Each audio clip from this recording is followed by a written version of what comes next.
Yo, partnership alert, partnership alert, partnership alert. Living Corporate has a partnership with LinkedIn Learning, an American massive open online course provider that provides video courses taught by industry experts across a wide array of subjects. Now, the partnership is because Living Corporate has courses on LinkedIn Learning focused on diversity, equity, inclusion for leaders, career professionals, and anyone really looking to upskill themselves and be better allies. So make sure you check out our courses on LinkedIn Learning by clicking the link in the show notes. And let's just say you don't want to do that. When you go to LinkedIn Learning on LinkedIn, search Living Corporate. We'll be right there. All right? Peace.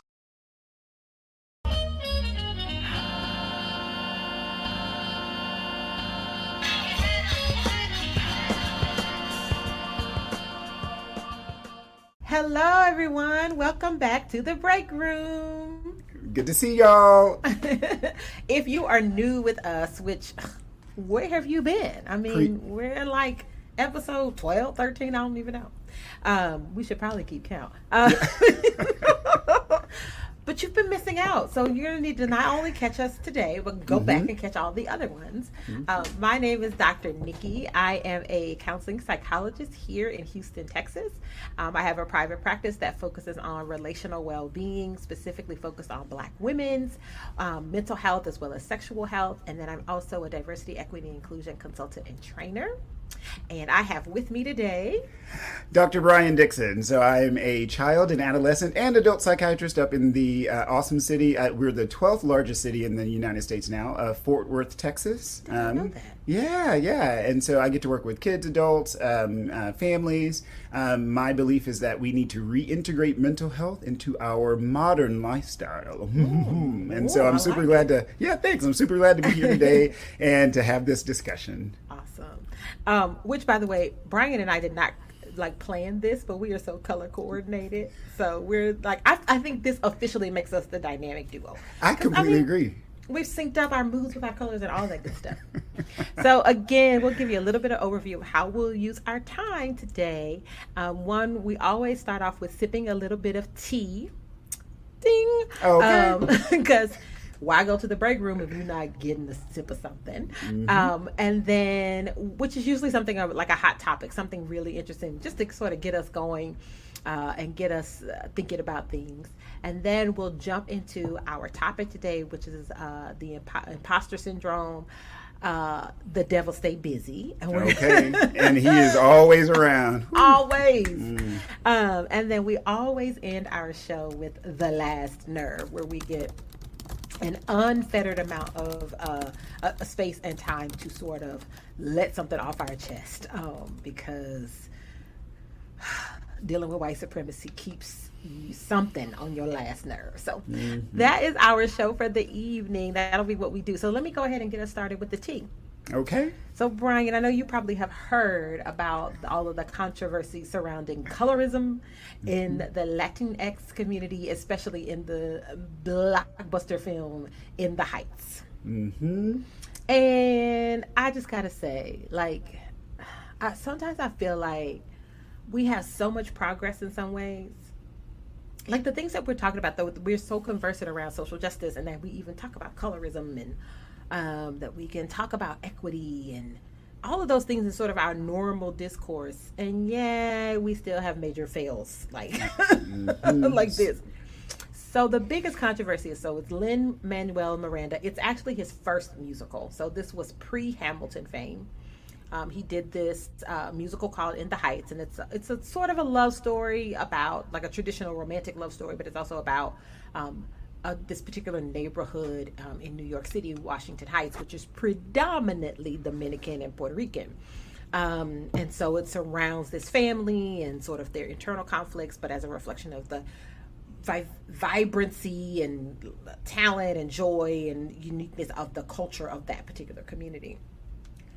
But if you've ever gone to New York City, and if you've ever gone to Washington Heights, probably the people in the film didn't look too much like the people that you encountered on the street. So we want to talk about colorism. If you're unfamiliar, it is this idea that that there is sort of a supremacy or hierarchy of not just beauty and like attractiveness standards, but also there's actual psychological research that attaches colorism to greater career success, like more likelihood to find a partner and a mate, lower overall racial stress, like all of these very specific psychological outcomes connected to your skin color. And in specific, it is the way that we as people reinforce these standards, such that people with lighter skin are seen as more attractive or better or smarter. Like all of these really nonsensical correlational ideas we have about skin color. And people that are darker skinned are seen as less than, less attractive, less talented, like less intelligent. Like there's literal data to support all of this. And we know it's all coming from the grand wizard, good old white supremacy, right? Every time. Every time. And Dr. Nikki, it was, so for me, that I didn't watch the full video. So the video where the person from The Root was interviewing the director, I saw it on Twitter and I was like, Lord, I don't have the emotional reserve to watch this. Yeah. And so I guess I'm a little bit irritated only because they've had time to have this conversation. We've been having this conversation for the last year and a half, especially since the movements last summer. So to me, it's like they should be ready. So I don't know what the dealie is. I don't know what the deal is. Yeah. Somebody is wondering if we got started. You in the room? You here? Yeah. Sorority. I'm just making it up. I have no idea if that's right. So part of the, I don't give it a lot of defense, but just like the movie I think was made in 2019 and the release was delayed because of COVID and everything. However, my understanding is he was given some of the same feedback about the casting for the stage play. Friend, you had time. Yeah. But what mostly disappointed me was, it's a missed opportunity, right? It is. And the reason why that's so important is because representation does matter a lot. I think about the fact that I'm very specific about what images I show my daughter, like what sort of doll she's allowed to buy, all of those things, because there is also psychological research, the Clark doll studies, right, from the 1950s, that show that when you don't have healthy, robust, joyful, complicated, positive images of yourself, what you tend to do is lean into the broader message. And we know the broader message about folks of color, particularly Black and brown folks, is one that is negative, right? It's a less than, it's a deficit. It's always it is not structured to be in our well-being and our benefit, right? And so that becomes really important when we have those images that are counter to that narrative. Part of our capacity to be successful and carve out a world that we want for ourselves is our imagination, and being able to see those things outside of yourself and reflect it back at you with infinite possibilities increases your capacity to dream big for yourself. And so this is why representation matters. It's not just like, oh, you should have had a more diverse cast. No, there's implications for this that really do matter.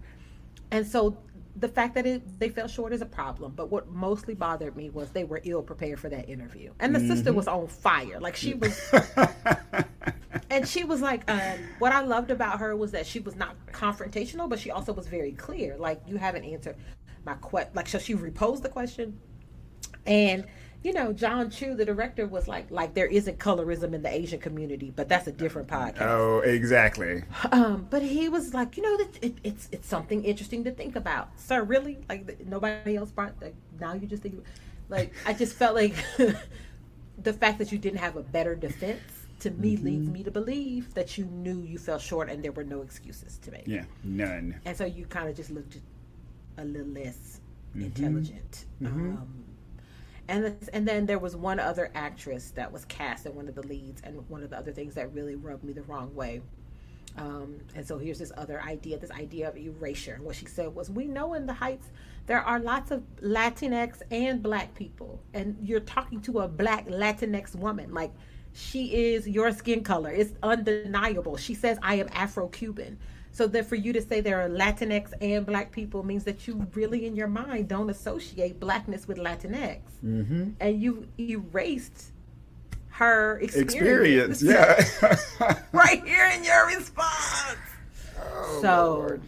I wish people would listen more than they speak. Just listen.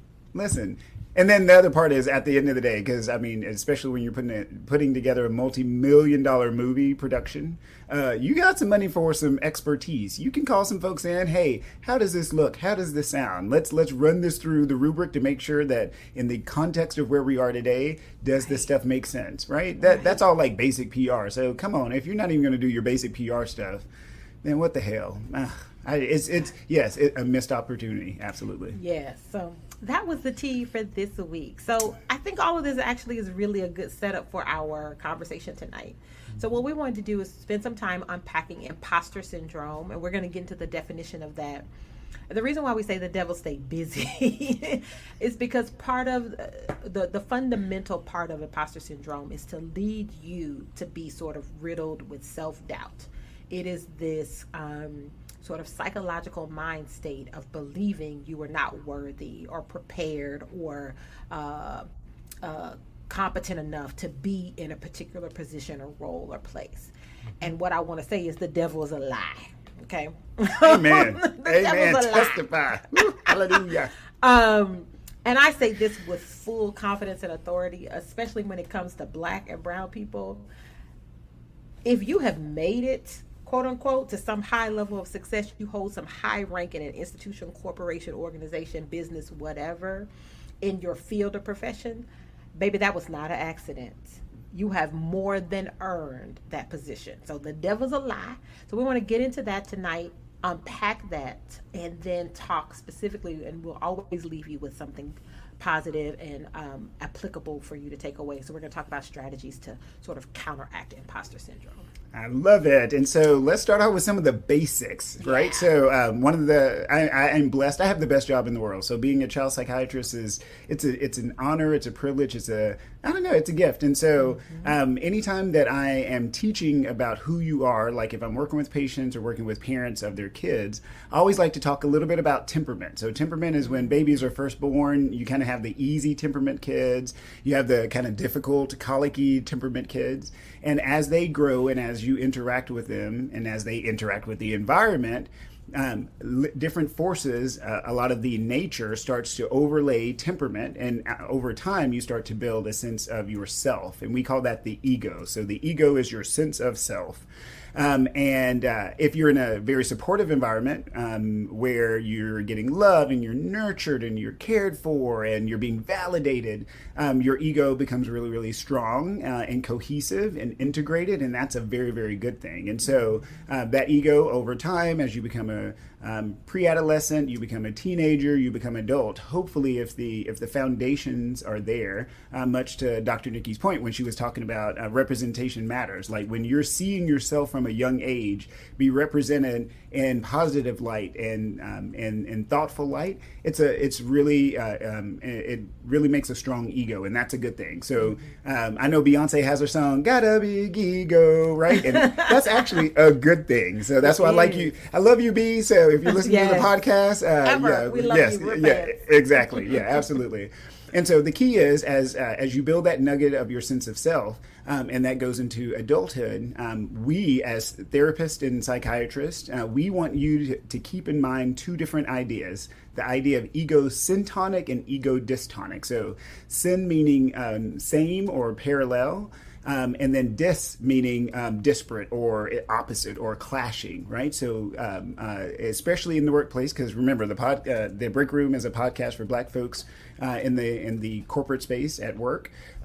Finding who you are, figuring out who you are as your ego, and then being around activities that are ego syntonic, meaning they fit with your ego, is a very good thing, right? So if you're an extrovert and you like people and you really like hands-on, you would really love being at work and, probably doing some, happy hours kind of stuff, right? And that's ego syntonic.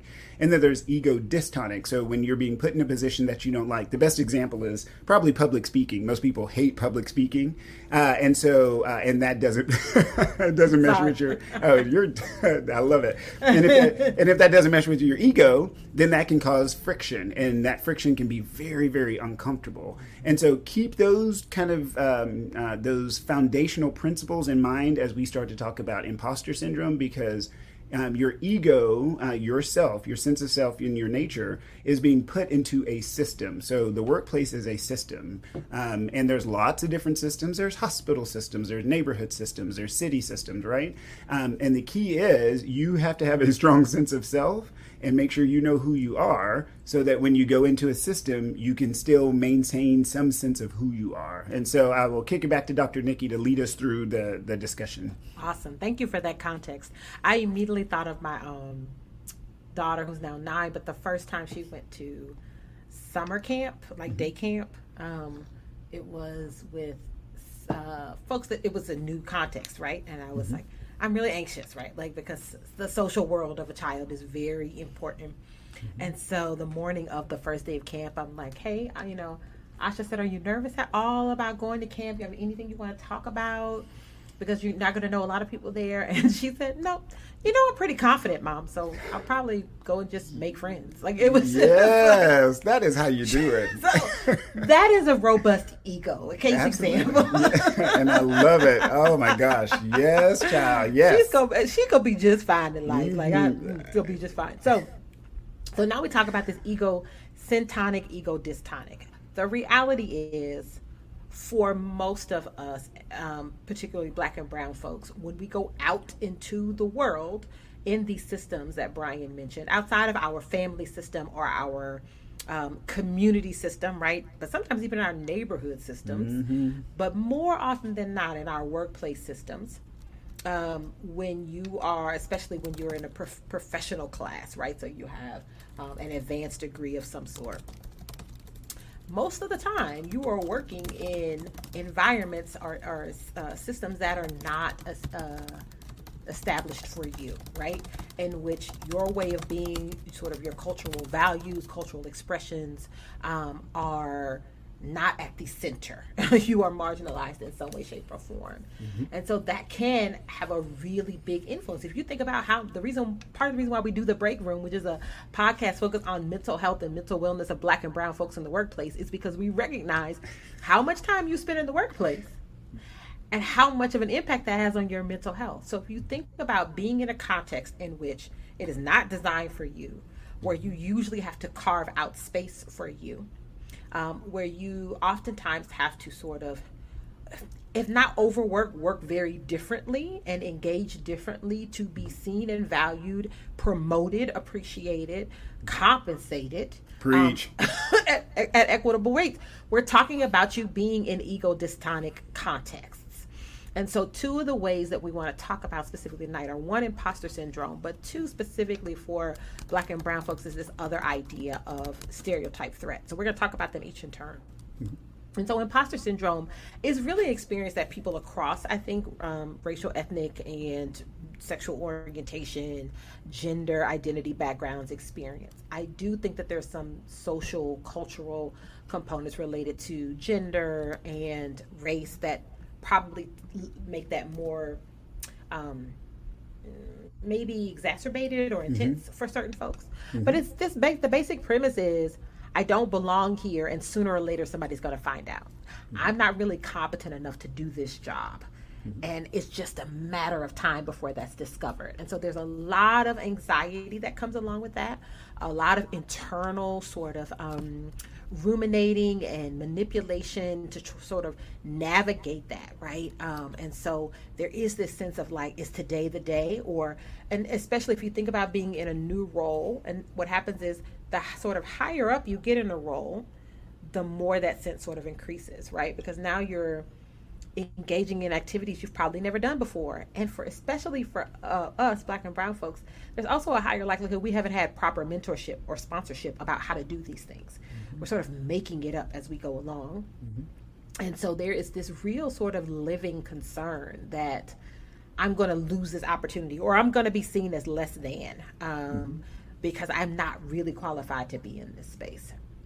And then the other side of that, so I'm going to talk about both of them, and then we'll double back and sort of talk about how they're related. And then there's this other concept from social psychology from Claude Steele, and I forget the other guy's first name, Aronson, and it's called stereotype threat. Jeffrey Aronson, stereotype threat. And so we talk about stereotype threat as sort of situational, right? And that in a particular context or situation, I have a conscious awareness that there's a stereotype that I am insufficient for this role. I'm incapable of doing this thing. I'm inferior in some way. And so because I'm aware of that stereotype, it actually changes my behavior. It changes my response. And so now I'm engaging in all of these compensatory behaviors, or second guessing myself, or worrying about how other people are perceiving me to just do the task, even if I have confidence in the task. But if I know that other people think that I can't do it, that undermines my confidence. Ain't that a mind fuck? Preach, sister. I feel that shit every day. Woo, and so if you haven't picked up yet, the most fundamental, I think, detriment of both of these is that you expend a lot of unnecessary energy managing these worries, these anxieties, and they are very real, right? They shouldn't be, but they are real. So I wanted to maybe talk about a little bit examples of like imposter syndrome versus stereotype threat. So I'll think about me in terms of imposter syndrome. So when I first started off as an assistant professor, so I went straight through from undergrad to grad school, and then straight into my first teaching position. And so I was teaching college students when I was 27. And some of them were like 21, right? What? Oh, that is awesome. Is it? No. Technically it was, right? And so I had a lot of imposter syndrome at that point. Like, oh my God. Like literally I was just where you are the other day, but I'm in front of this. Like I never forget my first class where I was in a large lecture hall where there's the stadium seating and there's like 300 kids in there, and I'm down, me, and I look young now, so imagine how young I looked at 27, right? And so all of that anxiety that I had about that, and what it actually ended up doing is it made me actually be more disconnected. And that also, I think, is one of the negative consequences, right? Because you're spending so much time in your head worrying about, is today the day that I get discovered? What's going to happen to me when they realize I'm not really able to do this? How am I going to handle that? It takes you out of the moment. And what that does is that actually that creates a context in which you are actually more likely to underperform, number one. But two, it also robs you of the experience of being able to build your self-esteem and your self-efficacy about the thing, so you don't have to feel like you're an imposter. And so I'm grateful because my mother was a public school teacher for the majority of her career. And so even though I was teaching on a different level, quote unquote, she had way more years of experience just about teaching. And she came to observe my class one day when she came to visit, and she was like, I just think you're kind of hard on them. And I was like, what?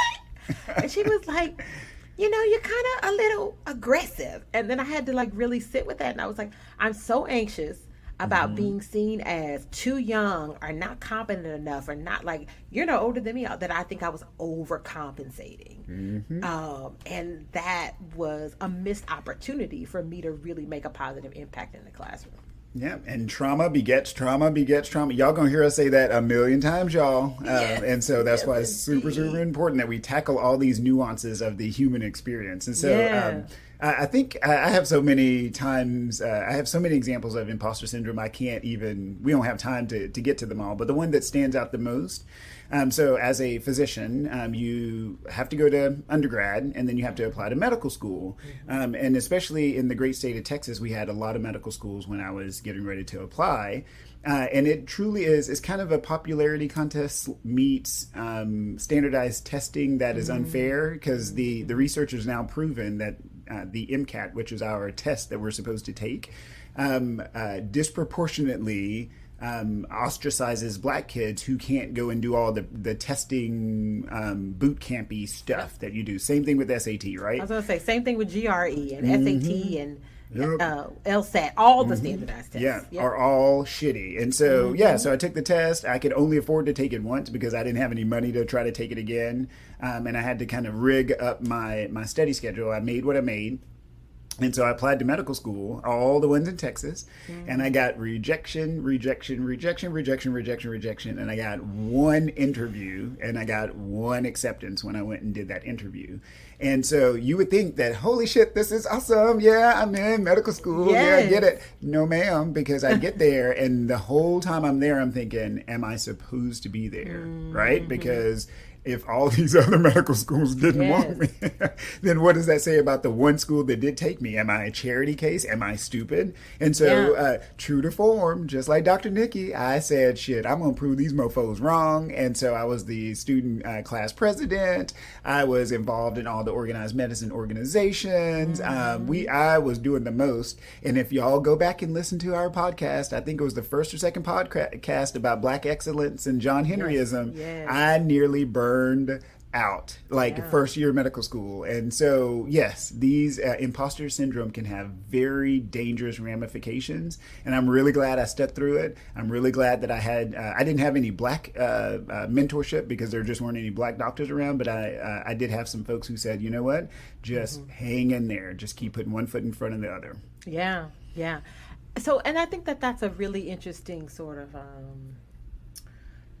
paradox. That's not quite the right word I want to use, but so on the one hand, imposter syndrome is something that we all experience, right? Like I said, it cuts across racial, ethnic, and gender lines and all of that. On the other hand, the context that Black and brown people start off with is different than our white peers or folks of other marginalized. So, for women, experience different things, and women identified folks experience different things in terms of being taken seriously or being, seen and being heard and all of those things in the workplace.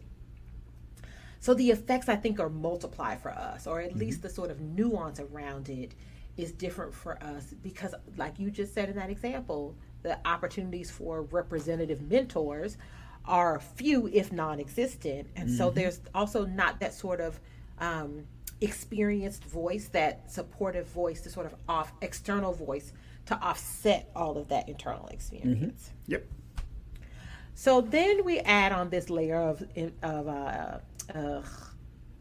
stereotype threat, right? And so stereotype threat is this whole situation where, like, one of the classic research examples is there is this pervasive stereotype that women and girls are not good at math and science.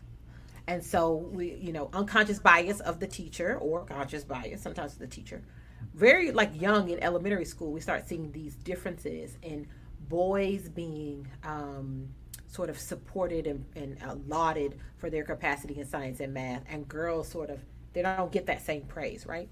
But if I'm a girl and I'm really interested in science and math and engineering, and I want to do this thing, but I'm also aware consciously that there's not a lot of girls and women that go and do this thing. And then I've had all of these experiences in the classroom where when I wanted to solve the problem at the board, I didn't get called on, but the guy sitting next to me did. Now I have this working awareness that people don't expect me to be able to do this well. So does that mean I shouldn't be able to do it well? But I kind of think I do, and I dig it. But so what do I need to do to make sure that people know that I can do this really well? And so it's this really sort of folded in internal, really weird space that we do. And I think that is why, I think that's the added layer to the imposter syndrome for Black and brown folks, is a recognition that y'all don't expect me to come in here and do pretty much nothing anyway.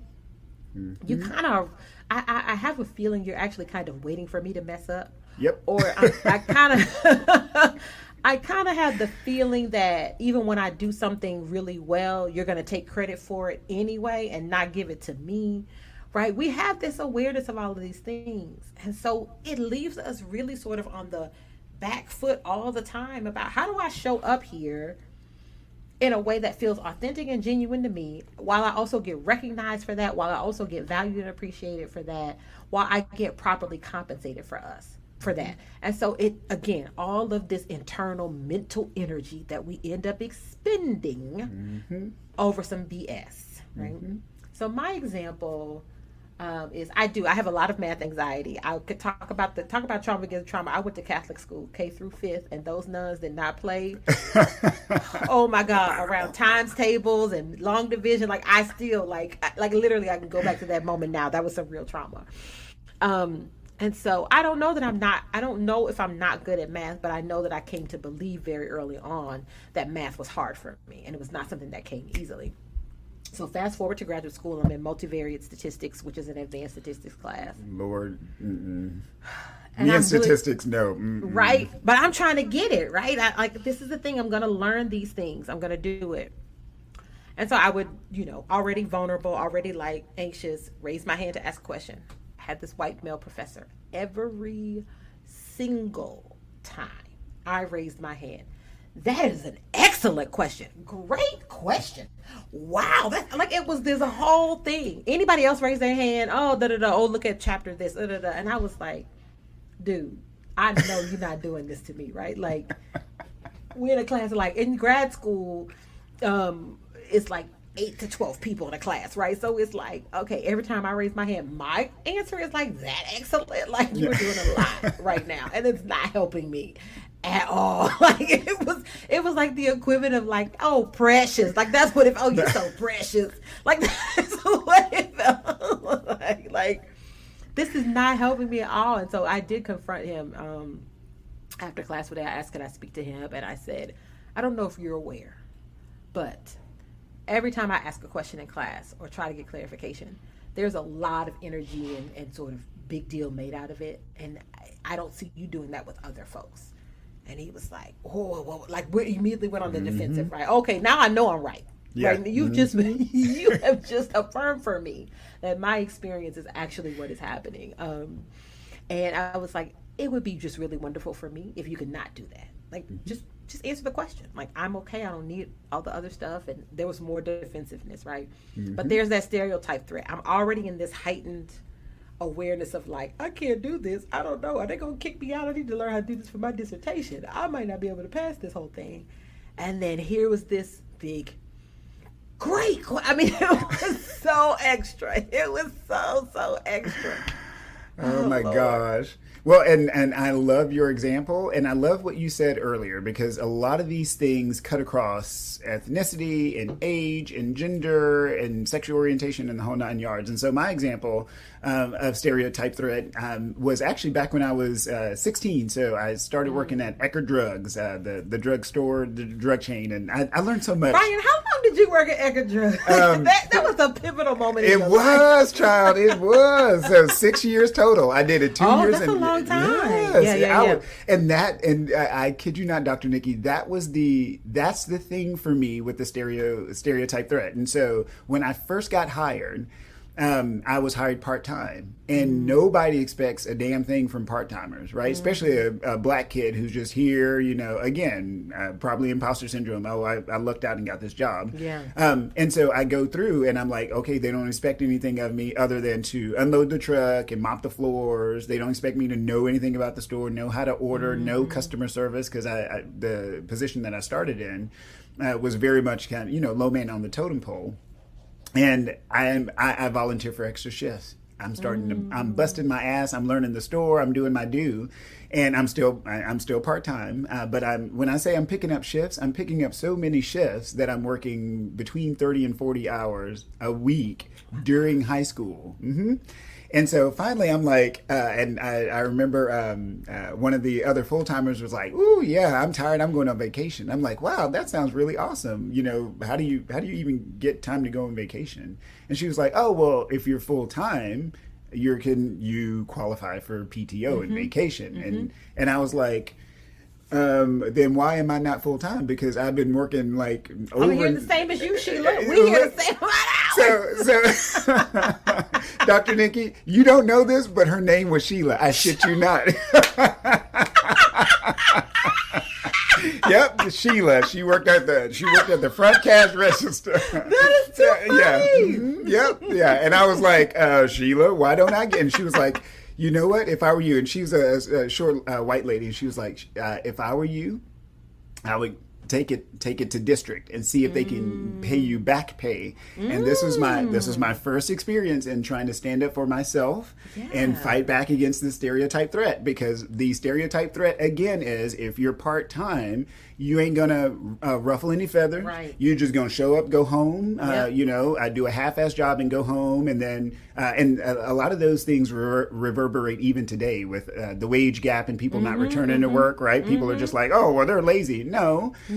They have legitimate concerns, right? And so I had a legitimate concern. I had the documentation. I had all my little check stubs when making my $4.25 an hour, and I drove my happy ass down to Houston to the district office. Oh, you did it? I sure the hell did. And I made an appointment with the district manager, and I said, hey, I'm going to present my case. And he said, you know what? You're right. You've consistently been doing it. You're a model employee. We're going to pay you back pay, including pay you for the missed PTO. And I did that when I was like 16, 17. Wow. So, yeah, it is real. And it was terrifying, because here I am in this white dude's office in Houston, driving my little Plymouth Acclaim down the highway, Highway 59. And I'm like, yeah, I could get fired, right? I could get fired. I could be blacklisted. Who fucking knows? It was terrifying. But that's what taught me that systems sometimes can be very toxic and very unhelpful. And so, yeah, even though, and that was at 16, and then I've been just repeating this pattern again and again and again until I said I have to break the cycle. Yeah. Sir, that is awesome. I was a rebel rouser at my job at the United Artists Theaters at age 16, but I didn't advocate for myself in that way. I did in some ways, but I didn't drive anywhere. I used to be in Tim's office all the time, shaking my fingers and telling them how racist assholes they were and how I wasn't going to take it. All the time. I've been this way since the beginning. I need everybody to know that. Yeah. But that is so impressive. I try. No, I'm exhausted. I am exhausted. Yes, child. Whew. So that is one of. So now we want to talk a little bit about what are the consequences of these, right? These internal mental machinations, and one is, and that is a lot of emotional labor, and it does create stress in your body. It creates fatigue, and those have long-term negative consequences, right? So you got to be really careful about how deeply rooted you let these negative ideas sort of take life in your mind. The other thing for me is, and for me this always feels like the biggest one, while you are doing all of this working around and mental gymnastics and managing anxiety and all of that stuff, what it does, and I always think about the Toni Morrison quote that one of the fundamental functions of racism is distraction. Is to distract us. And that for me feels like the biggest deficit. We are doing all of this, and what that does is actually sort of, this isn't quite the right language, it sort of takes us out of our professional development, because we're spending so much time worried about all this other stuff. We don't really get to invest in our own assets, our own talents, and grow and evolve in ways that really are ego-syntonic for us, right? So we really are, the system pulls on us to keep us disconnected from our best development. In addition to the fact that the system is already sort of rigged in that the higher up you get, the fewer mentors there are that look like you, the fewer people that actually have just paved the way, let alone whether they want to be a mentor for you or not. But just the fewer people that have walked that walk, right? And so you are missing out on your ability and your right to be invested in your own self-development, to actually evolve your talent and skills to their utmost capacity, because you're too busy doing all of this other stuff. The devil stay busy, right? All the time. All the time. So that's another consequence. And then I think a third consequence is that you sell yourself short. And that to me feels like maybe the more sad one. Like, you really are so busy thinking about the external And I don't want to at all sort of diminish the real impact that systems have, right? We interact with systems because they're real, even if we can't always they're not like visible barriers, but the limitations they place on us are very real. So I don't want to diminish that, but at the same time, you do sort of minimize your own ego. So we're going to use that term, right? So you are sort of contributing to, colluding with the system to minimize your own ego. And that just, we don't need to do that. You deserve better, right? And then related to that is that sometimes because you are so caught up in imposter syndrome or so worried about stereotype threat, you actually end up over-functioning and you don't reach out for help and support. And that I will share personally. I was in academia for the majority of my career. And I think, and one of the metaphors I would use to sort of describe my experience was, I was a supermodel in a runway show, and everybody had the right pair of shoes so they could walk and perform and do the thing. But I was in a size shoe that was 2 sizes too small. And I'm asked to do the same thing, but I'm cringing and my feet are hurting the whole time. But I'm doing it with a smile on my face. Because that was my experience. I felt like people could navigate the system because they had support. They went and asked questions. They knew what to ask for. And I did a lot of effort overperforming or trying to figure it out on my own. And that wasted a lot of time, a lot of energy, a lot of intellectual capacity. Whereas other folks would just take somebody to lunch and, they come back and be like, oh, well, you just do it this way. Or like, I remember like being 4 or 5 years into my career, and somebody was saying, you do all your statistics? Do you know people that just let other people run their statistics for them? That's how they publish so much. And I was like, what? People do that?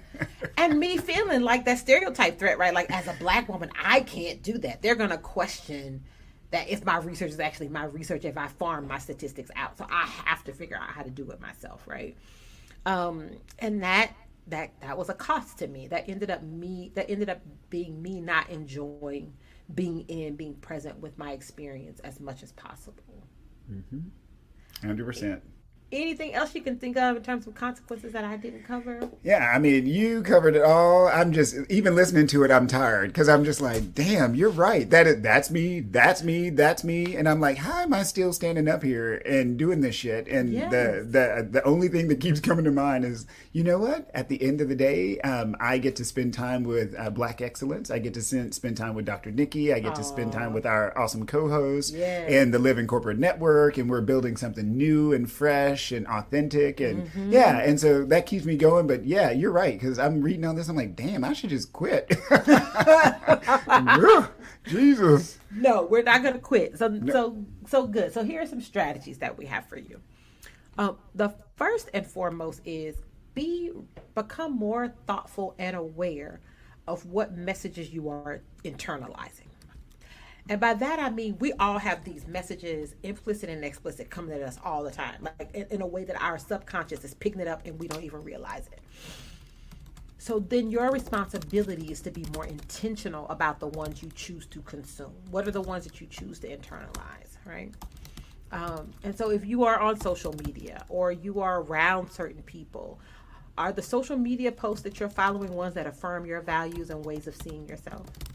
Or are they ones where you're constantly feeling like you're less than? Well, if that's the case, stop following them. Follow the ones that make you feel good. Surround yourself by people who can validate your experience and also remind you of your worth and your value, right? So choose what you are pulling in. The other thing that I encourage folks to do, and I do this with my clients a lot, I know people talk a lot about gratitude journals and keeping track of what you're grateful for, and I think that is a wonderful practice. But I always ask folks to also keep a pride journal. And by that I mean, at the end of the day, what are some things you did for yourself, by yourself, that you were proud of? Like to really sit in that and continue to affirm your worth and continue to affirm your self-esteem, right? I did this project at work when nobody else picked it up. right? I drove myself to Houston, Texas, and advocated for myself at age 16 to get this raise in back pay. That is no small thing, right? And even if your thing is small, it is the practice of reminding yourself that you are valuable, that you are worthy, that you are contributing something that no one else is contributing, right? Mm-hmm. Yeah. And Dr. Nikki is a 1,000,000% correct, because your brain is biologically geared to work towards the negative, right? And so, and we as Black folks are already told we're less than, right? And so we tend to focus on the negative. That's called confirmation bias. We're confirming that we're bad. And stereotype threat, imposter syndrome. So we confirm that we're bad. And so what Dr. Nikki is saying right now, y'all, write this shit down, because you have to work to be in love with yourself, right? I love this pride journal idea, and I'm totally going to do it. I'm like, holy shit, you're right. This is great. Keep talking, sister, because I'm like, oh, hell yeah, this is great. I love it. The other thing is to be intentional about who your peers are, right? And so, one, to recognize that you can actually get peer mentorship that is equally effective and impactful for you. So choose your peers wisely. And what you want to do is you want to have folks around you that affirm your experience, but also can give you balanced critique. Because this isn't the alternative to imposter syndrome, isn't to sort of be like egocentric and think that everything you do is wonderful, right? Like, that's not the balance. But have folks that are in your peer circle, and I cannot stress this enough, folks that are at the same sort of level or playing field as you, so they have a context for where you are, who can also say, no, you did that, and also say, hey, one of the other things you might want to do going forward is, right? That is how you develop that capacity for you to continue to elevate yourself and grow. So we're going to do all of those things. We're going to always continue to big up ourselves, right? That was one of the other things that's part of the Pride Journal, but also just like, hey, in the middle of the day, be able to advocate for yourself, or in that meeting, be able to say, yeah, that was my idea. Do those things. The other one is do it anyway. Let me tell you something. There's there was a woman in the business school at U of H that was there, and she told me about this research where they compared men and women and taking promotions in the workplace. And men will say, oh, there's a job opening. Let me apply for it. I want to do it. And women will spend, well, I don't have a certification. Let me go get this certification. Let me go get this extra hours. Let me shadow this person. All of this extra machination that we do, effort, before we apply. Do it anyway. Have the confidence of a mediocre white man. That's what I mean by do it anyway. Nobody has ever told Chad that he couldn't do it, couldn't succeed, couldn't go after it. Chad just believes that he should do it because he wants to do it. It'd be fun. It'd be something new to do. Same thing for you. If there's that promotion, go for it. Especially if it's internal. And if you don't get it, ask for a meeting why. You are part of that community, that corporation. You contribute. At the very least, they can give you an explanation as to why, right? Preach. So do it anyway. Do it scared. Most of what happens is that folks are learning on the job anyway. You are no exemption to that. Go get yours. Preach. I mean, just look at the number of podcasts and the number of white dudes doing podcasts, right? And then here we come. Exactly. The four of us. And we're like, well, we're not podcasters. And Zach and everybody's like, just do it anyway. Just do it anyway. Let's make it happen. Yes. We are doing it. Yeah. Love it. And then the last thing that I think is most important is really make sure you have developed and continue to assess. Like this isn't something that's a one and done. You have to revisit it, right? That's the assess part. Your own internal standards, right? What success looks like for me, Dr. Nikki, at this point in my life is different than what I would have thought 20 years ago. That's one. But also is not the same as what Dr. Dixon's success is, right? That we cannot buy into this sort of white supremacist thought of like having more, having bigger, having titles as our only way of defining success. Those things are wonderful. Having a lovely home, having a nice car, those things are wonderful. But if none of that is really rooted in a sort of foundational understanding of what you value for yourself, right? What are the things that you can be proud of for yourself? Then it all is very fragile and can easily be sort of taken away or dismissed. So really develop your own internal sense and continue to assess your internal standards for success and pride. I love it. These are amazing tips, and make sure that, especially as you're listening, we have recently become a podcast. So I know right now y'all are on the web show, and this is really awesome, and we want y'all to see us and see us interacting. But if you're driving somewhere, you got 45 minutes to an hour to burn, and you want to learn some stuff, then make sure to download the podcast through your favorite podcast app and put it on your download just in case you don't have cell signal, so that you can play it from your phone or your device. So yeah, because these ideas are absolutely wonderful. Awesome. Lastly, be a friend, tell a friend, right? So we're happy to have you all here tonight. Make sure you keep telling folks about the break room and what we do. Subscribe, send them the link. You can go ahead and shoot them that Apple podcast, that Spotify podcast, so we can continue to grow our audience and be able to share all of these wonderful nuggets with everybody. So I think that brings us to the last nerve. We're going to let Dr. Dixon have the last nerve tonight. All right, y'all. So as y'all well know by now, the last nerve is something that is getting on Black people's last nerve. It's something that's irritating. There's a lot right now to be irritated about.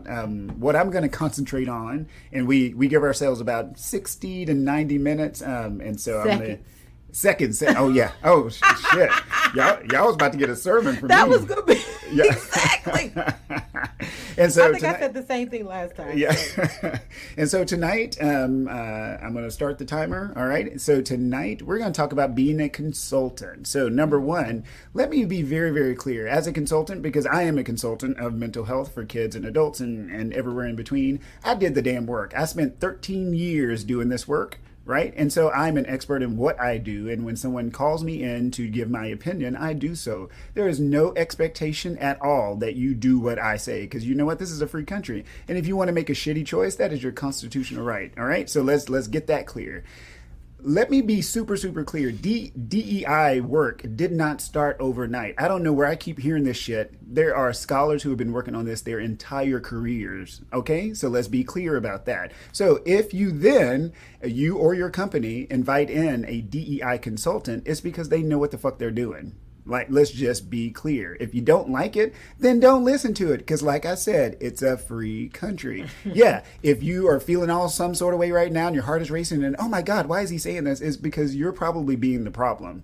Open your mind. You're not right about everything. Open your mind. And at the end of the day, if you don't want to take the advice, don't take the advice, but you don't have to poison the well for other people who do need to hear the message. All right. So as we're a religious country, right? So we don't want to be a stumbling block. OK, so let me put it in terms that most of y'all can understand. Let people grow and learn at their own rate. And when it comes to consultants, if you don't like them, don't hire them back. All right. So at the end of the day, you don't need to be an asshole to them. You don't need to argue with them. If you don't like it, you go, oh no, thank you, I'm good. I'll move. I'll pass. I'll keep being a racist asshole. Correct. Right. I'll That's keep being it. a homophobic dick. Exactly. Because we have been through. I know I'm over time, but we have been through 15 to 18 months of this shit, y'all. Like, we got podcasts on it. There are books on it. We're having thoughtful conversations. We are doing the damn thing. Like, Black folks, Black DEI folks, and I'm not even a DEI expert. I play one on podcast, right? There are people who do this full time. We are exhausted. There is no other way that we can do to convince you of this. And so let me stop there. If you don't want a consultant, then don't hire them. But at the end of the day, you then can't go out and be like Black Lives Matter and then, oh no, we don't want to listen to you. And I digress. That was a good last. Whoosah. That was a good last nerve, Brian. I felt that. Yeah. All in my spirit. Yes, indeed. Well, I thank you for letting me have the last nerve, Dr. Nikki, because most time you going off, and I appreciate it. So, we share alike. So, guys, gals, y'alls, everyone in between. Next week is our last show for our first season. Can you believe it? I know, it's so sad. It's been a whirlwind. It's been exciting. I am so this has just been a wonderful experience. I'm so looking forward to what we do as we continue to grow and evolve ourselves. So join us next week. What we're going to do is give a recap, sort of a highlight of all the wonderful things that we talked about. Yes, hands. I love this one. next week to sort of round out our season. And then always remember, you can always email us at thebreakroomllc@gmail.com. One, if you have questions, but two, if you have ideas and topics of things you want us to cover as we get ready for season 2, which will be launching at the end of the summer, early fall. We want your input. This is a community. The break room is a place where we all come together. And so if there's ideas, topics, things you really want to see us cover and talk about, drop us an email and we will take that into our planning as we get ready for season 2. Y'all, it's been a blast. We're going to say peace and we'll see you all next week. Bye, y'all. Bye.